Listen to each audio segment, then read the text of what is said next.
Good morning girls.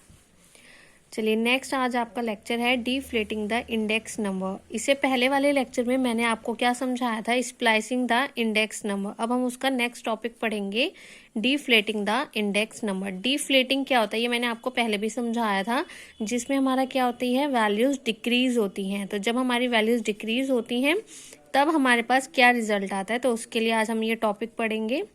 चलो देखो definition क्या है इसकी।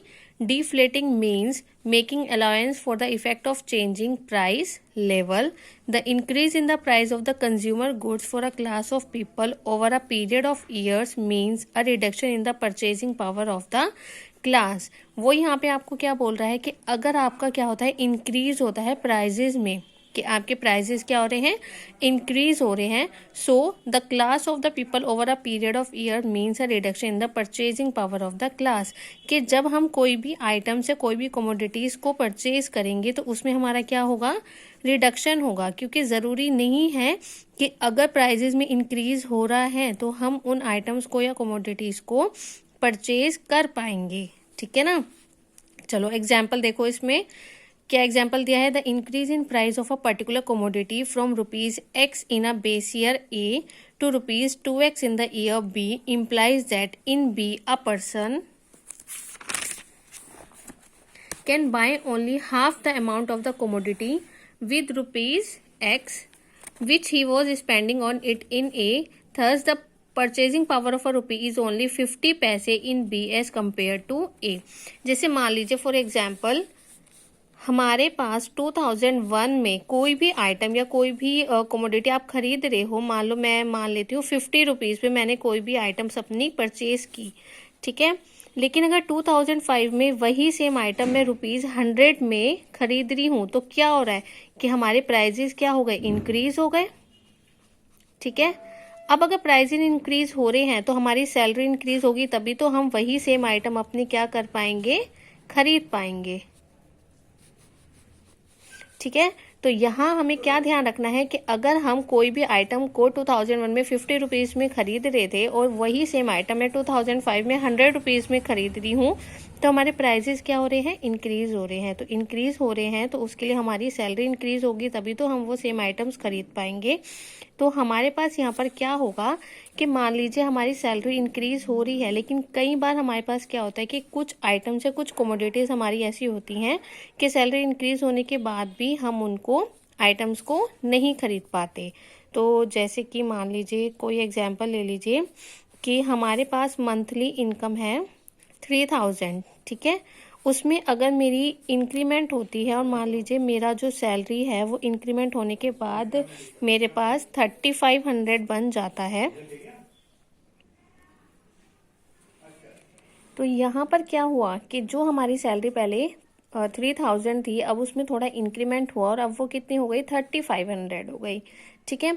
तो मान लीजिए जैसे मैंने आपको पहले क्या समझाया था, हम एक बास्केट गुड्स खरीदते हैं। जैसे मान लीजिए मंथली की हमारे पास कोई भी एक बास्केट होती है, जो आइटम्स हम खरीदते ही खरीदते हैं। तो अगर वो बास्केट मैं पहले खरीद रही थी 3000 में, ठीक है, इन 2001, लेकिन अब वही सेम बास्केट मुझे मिल रही है 4000 में इन 2005।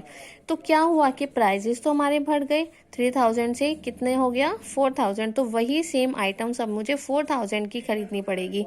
तो इसका मतलब क्या हुआ कि भले ही चाहे हमारी सैलरी में इंक्रीमेंट हो रहा है, लेकिन फिर भी हम अपने उन आइटम्स को, उन बास्केट गुड्स को नहीं खरीद पाएंगे, क्योंकि हमारी जो इंक्रीज हो रही हैं प्राइजेस में वो हमारी सैलरी के इंक्रीज से क्या हो रही हैं, ज़्यादा हो रही हैं। तो उससे क्या हो रहा है, फ़र्क पड़ रहा है कि हमारे पास मनी इनकम जो है, ठीक है, ये जो हमारी मनी इनकम होती है ये तो हमारी इंक्रीज हो रही है, लेकिन जो हमारे पास यहाँ पर प्राइजेज इंक्रीज हो रहे हैं तो उसमें जो हमारे रियल वेजेस हैं वो क्या हो रही हैं, डिक्रीज हो रही हैं। ठीक है गर्ल्स, तो यहाँ से हमने डिफ्लेटिंग में यही पढ़ रहे हैं कि हमारे पास मनी इनकम भले ही चाहे इंक्रीज हो जाए, लेकिन अगर प्राइजेस हमारे ईयर टू ईयर काफ़ी ज़्यादा अगर इंक्रीज हो रहे हैं तो हमारे रियल वेजेस क्या होती हैं, डिक्रीज होती हैं। तो जो एग्जाम्पल मैं आपको यहाँ पर समझा रही थी, तो उसका मतलब क्या हुआ कि अगर मैं कोई आइटम 50 रुपीज़ की खरीद रही थी, फिर वो वही आइटम 100 रुपीज़ की हो गई, लेकिन मेरी इनकम अगर वही सेम है, तो 2005 में वही सेम आइटम में क्या खरीद पाऊंगी, हाफ खरीद पाऊंगी। ठीक है ना। मान लीजिए, चलिए मैं एग्जाम्पल लेती हूँ वीट का, कि अगर मैं 50 रुपीज़ का वीट खरीद रही थी, तो अब मुझे 2005 में 50 रुपीज़ में वो हाफ मिलेगा। ठीक है ना, तो वही आइटम हम अब हाफ खरीद पाएंगे। तो ये हमारा क्या हो गया, डिफ्लेटिंग। अब इसका फॉर्मूला हमारा क्या होता है, real wage equals to money और nominal wage divided by price index into 100। ठीक है ना, तो इससे हमें हमारे पास क्या डाटा मिल जाएगा, रियल वेजेस का डाटा मिल जाएगा। ठीक है। Now the real income is also known as the deflated income. Real income को हम क्या बोल सकते हैं, अपना डिफ्लेटेड इनकम भी बोल सकते हैं। ठीक है, चलिए देखिए गर्ल्स, ये आपकी बुक में है, आपका ये टॉपिक भी इसमें कवर हो गया। ये सारे जो आपकी डेफिनेशंस लिखी हुई है, ये वही है जो अभी मैंने आपको समझाई हैं। ये आपका फॉर्मूला हो गया जो हमें हमारे न्यूमेरिकल्स में यूज़ करना है। ठीक है, अब चलिए इस डेफिनेशन पे हम अपने न्यूमेरिकल्स करते हैं। फर्स्ट एग्जाम्पल है 3.30। चलिए एग्जाम्पल है, the adjoining table 3.39 shows the average wages in rupees per hour of the workers in a factory during the year 1987 to 1998। ये आपके क्या है, एवरेज वेजेस हैं वर्कर्स के रुपीज पर आवर के अकॉर्डिंग। ठीक है, वेजेस यानी कि सैलरी है, पर आवर के अकॉर्डिंग इन्होंने हमें बताई हुई है। So also are given the consumer price indices for these year with 1987 to 1989 as a base period. तो यहाँ पर हमारे पास क्या है, कंज्यूमर प्राइस इंडेक्स है, जिनका बेस ईयर इन्होंने क्या लिया हुआ है, 1987 टू 89। ठीक है, हमें यहाँ पे क्या कैलकुलेट करना है, फर्स्ट हमें क्या कैलकुलेट करना है, determine the real wages for the railroad workers during the years 1987 to 1999 as compare to their wages in 1987। हमें उनके वेजेस कंपेयर करने हैं 1987 से, और हमें डिटरमाइन करनी है उनकी real wages. And the second part is use the consumer price index to determine the purchasing power of a rupee for a year, assuming that in 1987 1 rupees was strictly worth rupee 1 in purchasing power. Sorry, तो हमें यहाँ पर क्या करना है, consumer price index को determine करना है। ठीक है, चलिए एग्जाम्पल देखिए गर्ल्स, अपना कैसे सॉल्व करना है। देखिए ये आपका बेटा सारा डाटा है यहाँ पे। ठीक है, ये आपके ईयर्स गिवन है, ये आपको एवरेज गिवन है। ठीक है, पर आर के अकॉर्डिंग ये आपको क्या गिवन है, कंज्यूमर प्राइस इंडेक्स। ठीक है गर्ल्स, एक है आपकी बुक में यहाँ पर 88 लिखा है, यहाँ पर 88 नहीं आना है, यहाँ पे आपका आना है 98, तो आपको ये करेक्ट करना है। ठीक है, चलिए अब देखिए कैसे सॉल्व करेंगे हम इसको। सबसे पहले अब आपको यहाँ पे क्या निकालना है, कंज्यूमर प्राइस इंडेक्स कौन सी ईयर के लिए, 1987। आपको यहाँ पर क्या लेना है, अपना बेस ईयर लेना है। ठीक है, तो आपको कंज्यूमर प्राइस इंडेक्स का मैंने फॉर्मूला पहले बताया हुआ है। ठीक है, चलिए वो अप्लाई करते हैं। 1987 सबसे फर्स्ट ईयर आपका क्या है, 1987, तो ये आपका क्या है, बेस ईयर है, और बेस ईयर में हमेशा हम क्या लेकर चलते हैं, 100 लेकर चलते हैं। ठीक है, तो ये आपका क्या हो जाएगा, 100 हो जाएगा।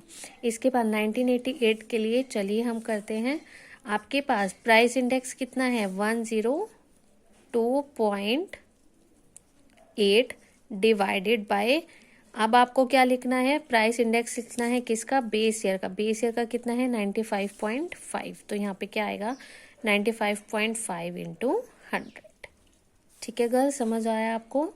ये क्या है, आपका प्राइस इंडेक्स है किसका, करंट ईयर का, डिवाइड करना है आपको बेस ईयर के प्राइस इंडेक्स के साथ। चलिए नेक्स्ट करते हैं। नेक्स्ट क्या हो जाएगा आपका, 101.8 डिवाइडेड बाय 95.5 इंटू 100। नेक्स्ट क्या हो जाएगा, 102.8 डिवाइडेड बाय 95.5 इंटू 100। ठीक है, नेक्स्ट है आपका 111.0 डिवाइडेड बाय 95.5 इंटू 100 इक्वल। तो आपको ये सिंपली कैलकुलेट करना है, ठीक है। कंज्यूमर प्राइस इंडेक्स के लिए आपको याद है ना बेटा, फॉर्मूला क्या था आपको, current price index divided by the base year price index. तो ये आपका क्या आ जाएगा, कंज्यूमर प्राइस इंडेक्स। ये आपको ही कैलकुलेट करना है, कैलकुलेट करके आपको वैल्यूज मिल जाएंगी, ठीक है। नेक्स्ट अब आपको क्या कैलकुलेट करना है, deflated real wages. Deflated real wages के लिए हमें यहाँ पर क्या करना है बेटा, जो आपको एवरेज आवर्स यहाँ पर गिवन है, एवरेज आवर्स को हमें डिवाइड करना है किनके साथ, कंज्यूमर प्राइस इंडेक्स के साथ। ये आपको फॉर्मूला कौन सा अप्लाई करना है यहाँ पे, ये वाला रियल वेजेस का, ठीक है ना। रियल वेजेस का फॉर्मूला भी मैंने आपको बताया है, money divided by the price index into 100। तो मनी और डिवाइडेड बाय प्राइस इंडेक्स। तो चलिए, मनी आपको यहाँ पर ये गिवन है, ठीक है ना। एवरेज आवर्स के अकॉर्डिंग उन्होंने यहाँ पर ये आपको मनीज बताए हुए हैं ना, रुपीस में बताए हुए हैं। तो ये आपका क्या हो जाएगा, मनी इनकम, और ये आपका क्या हो जाएगा, प्राइस इंडेक्स, ठीक है। तो यहाँ आपको कैसे करना है, सबसे पहले 119, ठीक है। ये तो सेम ही रहेगा आपका, क्यों सेम रहेगा, क्योंकि आपके पास 1987 क्या है, आपका बेस ईयर है। ये आप यहाँ पर क्या लेकर चल रहे हो, बेस ईयर लेकर चल रहे हो, इसलिए यहाँ पे आपके पास ये क्या रहेगा, 119 divided by consumer price index कितना है आपका, 100 इंटू 100, ये कैंसिल हो जाएंगे। तो आप पे क्या आएगा, 119। चलिए नेक्स्ट करते हैं। नेक्स्ट क्या आएगा आपका, 133 डिवाइडेड बाय, देखो बेटा ये है ना आपका 133, ठीक है। अब आप इसको कैलकुलेट कर लोगे, इसको कैलकुलेट करके मैं डायरेक्ट लिख देती हूँ, आपके पास आएगा 107.6। तो यहाँ क्या आएगा, 107.6 इंटू 100, ठीक है। नेक्स्ट क्या होगा, 144 डिवाइडेड बाय, इसको कैलकुलेट करके आपके पास आ जाएगा 106.5। तो यहाँ पे क्या होगा, 106.5 इंटू 100, ठीक है। तो ये आपका क्या हो जाएगा, डिफ्लेटेड रियल वेजेस। लास्ट में अब आपको क्या कैलकुलेट करना है, परचेजिंग पावर ऑफ अ रुपी, जिसमें हमें बेस ईयर क्या लेना है, 1987। तो इसके लिए मैं यहाँ पर लिख देती हूँ, आपको क्या करना है, ईयर को डिवाइड करना है किसके साथ, अपने कंज्यूमर प्राइस इंडेक्स के साथ। तो यहाँ पे क्या आएगा, ईयर कितना है आपका 1987 divided by consumer price index कितना है आपका 100, ठीक है ना। ठीक है गर्ल्स, या फिर एक काम कीजिए, इसको छोड़ दीजिए, हम एक और उससे करते हैं, ये मेथड नहीं लगाते हैं, हमें परचेजिंग पावर ऑफ अ रुपी निकालना है। कैसे निकालेंगे, आपको क्या करना है, डिफ्लेटेड रियल वेजेस जो आपने यहाँ पर कैलकुलेट की हैं, हम उसको डिवाइड करेंगे किसके साथ, अपने एवरेज आवर्स ऑफ रुपीस के साथ, ठीक है ना। तो आपको डिफ्लेटेड यहाँ पर कितना आया था, 119, और यहाँ पर आपका कितना है, 119। तो हम यहाँ पे क्या करेंगे, 119 डिवाइडेड बाय 119, तो आपके पास ये कितना आ गया, 1, ठीक है। नेक्स्ट क्या है आपके पास, इसको कैलकुलेट करके आएगा आपके पास 124। तो ये कितना है आपका 124, और ये आपका कितना है 133। तो ये क्या होगा, 124 बाय 133। आप ये कैलकुलेट कर लीजिएगा, तो आपको यहाँ पर क्या मिल जाएगा, परचेजिंग पावर ऑफ अ रुपी। दोबारा देखिए बेटा, हम परचेजिंग पावर के लिए क्या कर रहे हैं, deflated real wages divided by the average hours of rupees 1987 to 1998 के लिए जो हमें गिवन है, हम इन दोनों को जस्ट सिंपली क्या करेंगे, डिवाइड। तो आपको क्या मिल जाएगा, परचेजिंग पावर ऑफ अ रुपी, ठीक है गर्ल्स। फिर भी अगर इस एग्जाम्पल में किसी को डाउट हो तो आप पूछ सकते हो, ठीक है ना। चलिए इसके बाद नेक्स्ट एग्जाम्पल है आपका एग्जाम्पल नंबर 3.31, ठीक है। ये एग्जाम्पल गर्ल्स आपको खुद करना है, बिल्कुल सेम है ये आपका एग्जाम्पल। इसमें अगर कोई डाउट आता है तो आप मुझसे पूछोगे, ठीक है। चलिए इसके बाद गर्ल्स जो आपका ये टॉपिक है इंडेक्स ऑफ इंडस्ट्रियल प्रोडक्शन, ये आपको टॉपिक नहीं करना है, ये आपके सिलेबस में इंक्लूडेड नहीं है, ठीक है। तो यहाँ पर आपकी ये जो सेकंड यूनिट है बेटा वो ख़त्म होती है। अब आपको ये सारा नहीं करना है आगे, जस्ट इसके बाद लास्ट में इन पेज नंबर 3.59 इसमें आपके यूजेस ऑफ इंडेक्स नंबर है, आपको ये करने हैं, ठीक है, ये आपकी सारी थ्योरी है, ये आपको एक बार रीड आउट करनी है। मैं आपको जस्ट एक समझा रही हूँ, एक ओवरव्यू दे रही हूँ। Uses of index number, uses में वो हमें क्या बोल रहा है, index number as economic barometer. Second है आपका index number helps in studying trend and tendency. देखिए यूजेस में वो हमें ये बोल रहा है कि जो हमारा इंडेक्स नंबर होता है ये वो काफ़ी हमारे लिए क्या होता है, यूज़फुल होता है। ठीक है, मोस्टली वो क्या होता है, index number are today one of the most widely use statistical device.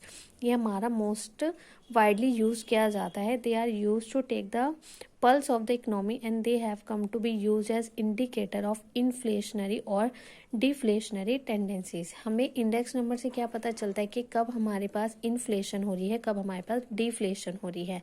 Inflation means कब हमारा इंक्रीज हो रहा है और कब हमारा डिक्रीज हो रहा है। तो ये हमें बहुत इजीली इंडेक्स नंबर से क्या होता है, पता चल जाता है। ठीक है ना, बाकी किस तरीके से कि हमारे bank deposit, foreign exchange reserves etcetera, इन सब चीज़ों में हमें क्या होता है, पता चल जाता है with the help of the index number.